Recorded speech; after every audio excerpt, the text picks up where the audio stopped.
Bonjour, petit tuto sur la côte 1-1 brisée. Comme je l'ai dit dans le tuto précédent, la côte 1-1, c'est un point que vous allez pouvoir changer et modifier un peu pour avoir de tout. Donc ici, la côte 1-1 brisée, c'est très simple, c'est un point de niveau 1.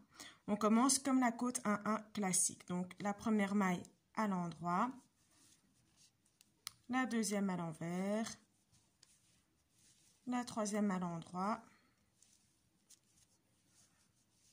la quatrième à l'envers,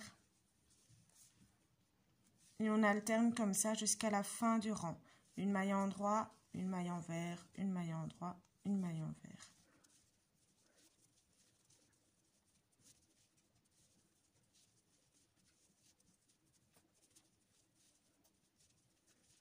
Voilà le premier rang.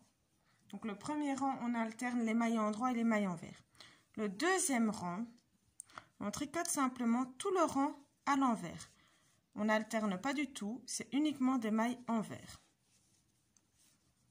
Donc on tricote à l'envers sur l'envers. Comme ceci sur tout le rang. Voilà. Le rang qui suit, on recommence comme le premier rang. Donc la première maille à l'endroit, la deuxième à l'envers, la troisième à l'endroit, la quatrième à l'envers et on continue d'alterner jusqu'à la fin du rang.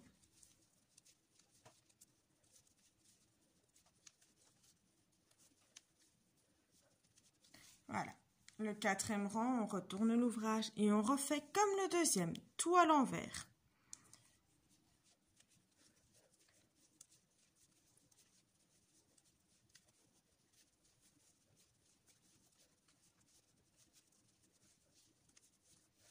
Le cinquième rang, je vous montre encore deux rangs, vous voyez déjà que le dessin apparaît.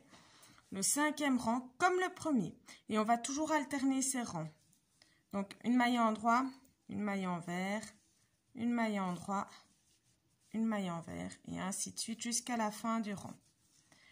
On fera toujours le premier rang et puis le second rang, et puis on recommencera en faisant la même chose que le premier rang, et puis de nouveau le deuxième rang, et ainsi de suite jusqu'à la fin de votre ouvrage. On ne fait qu'alterner dans ce point-ci. Voilà. Et donc, le rang qui suit, si vous avez bien compris, tout à l'envers.